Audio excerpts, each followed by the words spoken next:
Salam sahabat Kristus dimanapun Anda berada dan dimanapun Anda bisa menyaksikan tayangan ini.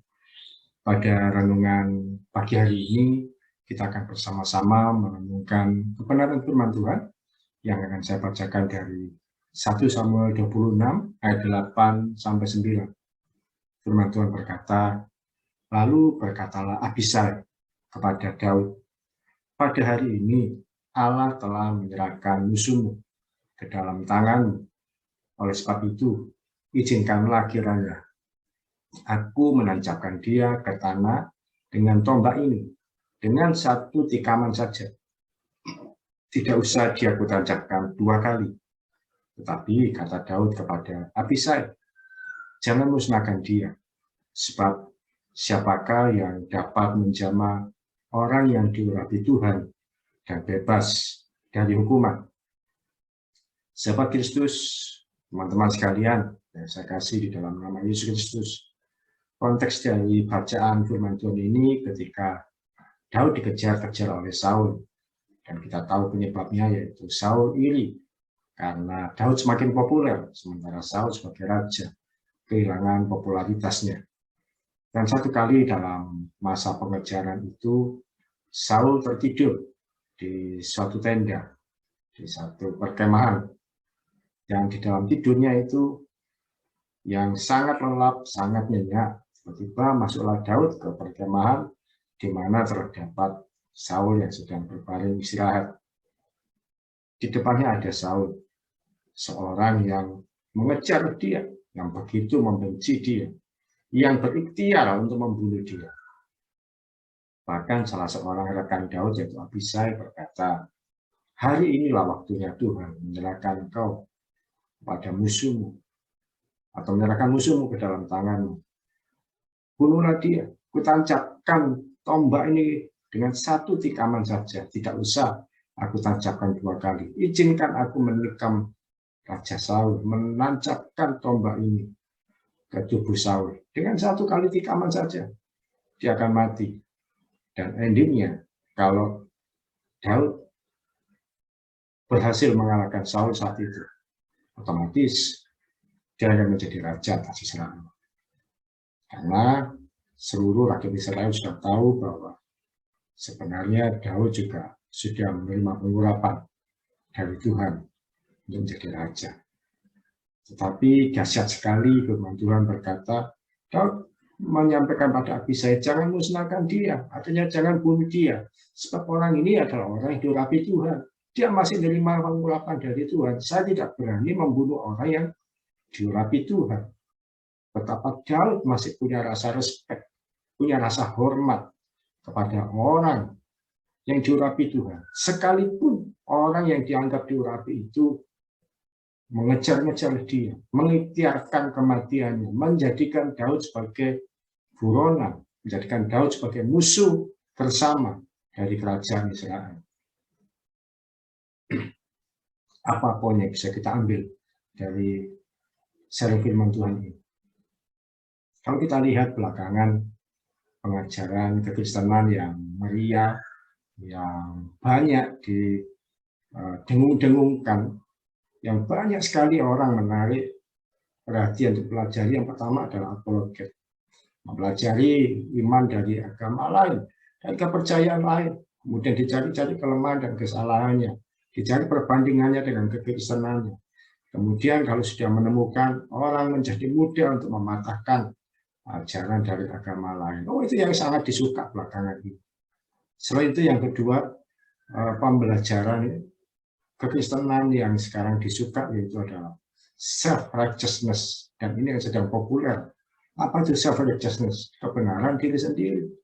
Seseorang merasa bahwa pahamnya yang diakui ini adalah paham yang paling benar. Dan paham yang diikuti oleh gereja lain, oleh hamba Tuhan lain, oleh pendeta lain, adalah pengajaran yang salah. Kalau tidak sesuai dengan pengajaran saya, sana sesat, sana salah. Kalau tidak sesuai dengan Alkitab, ya, kebanyakan orang berkata bahwa, oh saya ini mengajarkan sesuai Alkitab, kalau yang sana tidak sesuai Alkitab, sana sesat. Padahal Alkitabnya dia maksud adalah Alkitab menurut pengertian diri dia sendiri. Alkitab menurut penjabaran pikirannya dia sendiri. dan dia merasa bahwa saya paling benar ini dengan pengertian saya. Ya salah, dia langsung berkata begitu. Mengapa demikian? Karena dia dengan mudahnya menuding, oh yang sana nggak sesuai firman Tuhan, oh yang di situ nggak sesuai Alkitab, oh yang situ tidak sesuai dengan kebenaran yang seharusnya. Jadi yang sana salah, yang situ sesat, yang sebelah sana tidak benar. Otomatis yang benar siapa? Jadi dua hal ini, yaitu apologet dan self-righteousness, kebenaran diri sendiri. Orang dengan kebenaran diri sendiri akhirnya menuding orang lain salah, sesat, dan tidak sesuai firman Tuhan. Tapi ada satu pembelajaran firman Tuhan, ada satu pembelajaran kekristenan, ada satu pembelajaran iman yang belakangan ini sudah mulai runtuh, sudah mulai terkikis. Saya tidak berani berkata tidak ada, tapi sudah mulai berkurang, dan makin menipis. Apa itu? Pembelajaran mengenai penundukan diri, submission, atau ketaatan kepada pimpinan, kepada pembina rohani, kepada pemimpin rohani, penundukan diri. Pembelajaran ini sudah mulai menghilang, sudah mulai menipis, sudah mulai pudar. Mengapa demikian? Orang mulai merasa dirinya benar. Orang mulai tidak mau untuk ditundukkan kepada pemimpin atau gembala sidang atau pembina rohaninya. Dan merasa bahwa, oh saya bisa seperti pendeta saya itu. Oh saya bisa jauh lebih baik dari hamba Tuhan itu. Oh saya bisa khotbah lebih baik dari pendeta saya. Oh saya punya urapan yang lebih dahsyat dari gembala sidang saya. Oh pendeta saya, gembala saya, pembina rohani saya itu nggak ada apa-apanya. Terlalu otoriter. Atau mungkin kita berkata, dia terlalu kaku, memaksakan segala sesuatunya, atau apapun. Tapi hari ini saya mau ajarkan untuk kita memiliki mental seperti Daud. Dia tetap menghormati Saul, dia tetap menghargai Saul, dia tetap menempatkan Saul pada posisi sebagai seorang yang diurapi oleh Tuhan. Pertama, Daud menghargai Saul sebagai seorang yang diurapi oleh Tuhan. Dia tidak kehilangan respek sekalipun Saul mencoba membunuh dia. Dia tetap memandang Saul sebagai seorang yang diurapi.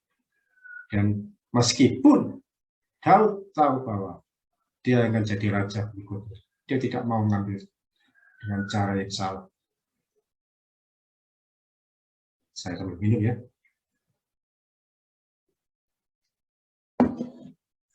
Daud tetap menghargai Saul. Daud tetap menghormati Saul.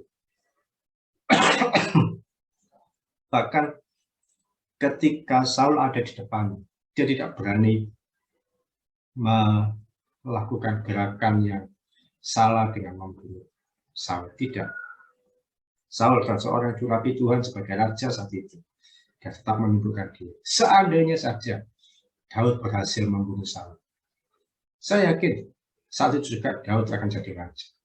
Tapi ketika dia menjadi raja dalam kondisi penuh kepahitan, penuh kemenangan atas lawannya dengan cara menghabisi sampai ke akar-akarnya, orang akan menjauhi dia dan berkata bahwa, oh, dia adalah raja yang penuh dengan dendam, dia raja yang penuh dengan kepahitan, dia raja yang menang dengan cara kekerasan.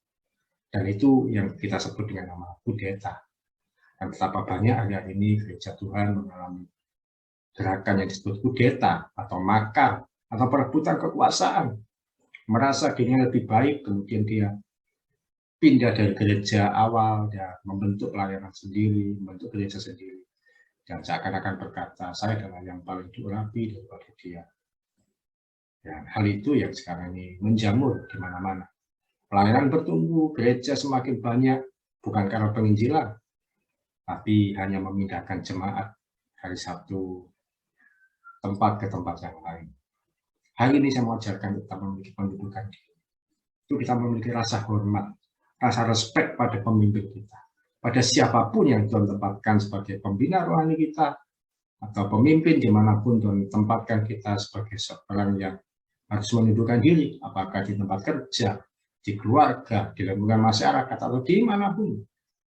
Ayo kita memiliki rasa respek. Saya selain punya pelayanan yang Tuhan kerjakan secara pribadi, saya juga ada melayani di satu gereja. Saya menundukkan diri pada kepala sidang setempat. Saya ikuti apa yang dia mau, visi dan misi apa yang dia ingin untuk berjalan, saya ikuti dia. Tapi di sisi lain, kalau ada sesuatu yang saya kurang cocok, saya sampaikan dengan sebaik mungkin dan sampai kami menemukan titik temu. Selain saya menundukkan diri pada pelayanan seorang kepala sidang di gereja ini, saya juga memiliki pelayanan sendiri yang Tuhan percayakan yang sudah berjalan selama 7 tahun. Di pelayanan ini saya memiliki gerakan yang lain, yang berbeda dari gereja yang saya menundukkan diri saat ini. Tapi betapapun hebatnya saya di pelayanan yang saya rintis, yang saya kerjakan selama bertahun-tahun ini, saya tidak bisa memaksakan gembala sidang yang saya menundukkan diri ini untuk mengikuti saya, untuk mengikuti gerakan pelayanan saya. Tidak. Tapi saya ikuti apa yang menjadi rencana dan gerakan dari gembala sidang ini. Kalau untuk hal yang lain, mungkin bisa saya kerjakan di pelayanan yang satunya, Tuhan percayakan pada saya. Saya bisa menahan apa yang menjadi ambisi atau gelora di dalam hati saya, supaya saya tidak melangkahi gembala sidang saya. Saya harus tunduk kepada dia sebagai pemimpin saya. Saya harus tunduk kepada dia sebagai pembina rohani saya, sebagai pemimpin rohani saya, sebagai rekan sepelayanan saya. Saya harus mengikuti apa yang dia mau, apa yang Tuhan percayakan pada dia. Sementara untuk pelayanan yang lain, tentu saya kerjakan maksimal di pelayanan yang satunya. Dan tentu tidak bertentangan satu dengan yang lain. Kami saling mendukung, saling melengkapi. Kebisaan saya melengkapi kekurangan dia. Dan kelebihan dia melengkapi kekurangan saya.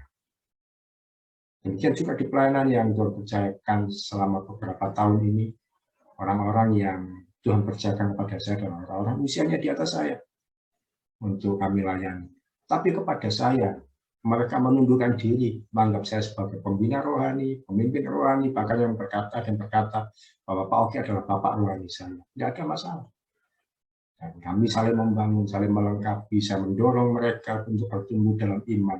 Saya mengajak mereka untuk berjalan dalam kebenaran firman Tuhan. Kalau ada sesuatu yang mereka mau melangkah atau mau mengambil keputusan, tidak jarang mereka bertanya kepada saya, apa yang harus ditempuh, apa yang harus diambil. Dan saya arahkan mereka, tentu dengan jalan yang tidak bertentangan dengan kebenaran firman Tuhan. Dan kalau kita memiliki pendudukan diri, kita akan berjalan dengan indah, dengan searah, dengan langkah yang benar. Jangan memaksakan diri. Mungkin kita punya ide, punya gagasan yang merasa lebih baik. Sampaikan dengan sebaik mungkin. Jangan punya agenda sendiri terhadap pemimpinmu. Jangan punya agenda sendiri terhadap pembina rohani atau terhadap pimpinanmu siapapun. Dan jangan pernah mengata-ngatai mereka. Saya punya pembina rohani yang saya hormati sampai sekarang, namanya Bapak Daud Indiarto. Beliau sudah berpulang tahun 2005. Tapi saya tidak pernah mengatakan hal yang jelek tentang beliau dimanapun. Bahkan saya berkata, saya bangga bahwa saya adalah anak rohani dari Pak Indiarto.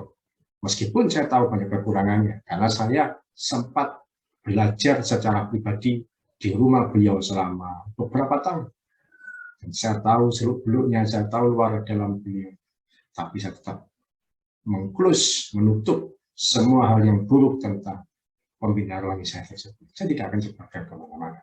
Tapi saya mengambil hal yang baik dari beliau dan saya terapkan dalam pelayanan saya. Poin hari ini, belajar untuk memiliki pendudukan diri. Dan kita tahu akhirnya Daud bisa menjadi raja dengan cara yang ajaib dan tidak terduga. Saul mati bukan karena dibunuh oleh Daud, tapi dibunuh oleh bangsa Filistin. Dan akhirnya secara otomatis, secara kerelaan, secara tidak terbantahkan, Daud pun naik menjadi seorang raja. Demikian juga ketika kita memiliki pendudukan diri terhadap pemimpin kita menghargai, kita tidak kehilangan rasa respect. Satu kali berkat Tuhan pun akan kita nikmati, akan kita alami. Promosi demi promosi akan kita hadapi, akan kita terima. Termasuk di tempat kita bekerja, kita melayani, atau kita mengabdi sebagai anggota masyarakat dan sebagainya. Mari kita berdoa, Tuhan Yesus berkati setiap anak-anak-Mu yang melihat, menyaksikan, mengikuti tayangan ini. Kiranya kebaikan Tuhan itu boleh kami terima, boleh kami alami, boleh kami pegang, Kami memiliki pendudukan diri terhadap pembina rohani kami, pemimpin kami, siapapun yang Kau percayakan. Terima kasih Tuhan Yesus. Kami tidak mau membantah, tidak mau berkelok-kelok menurut kami. Kami mau berkata siap untuk setiap apapun yang Tuhan perintahkan, sekalipun itu melalui orang-orang yang Tuhan percayakan sebagai pembina kami.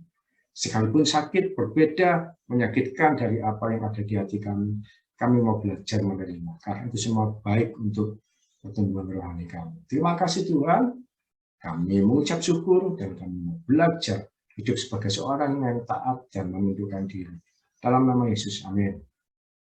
Selamat menjadi pribadi yang memiliki pendudukan diri, tidak dengan rasa hormat, dan selalu taat pada pembina rohani kita sebagai bagian dari ketaatan kita pada Tuhan. Tuhan Yesus memberkati.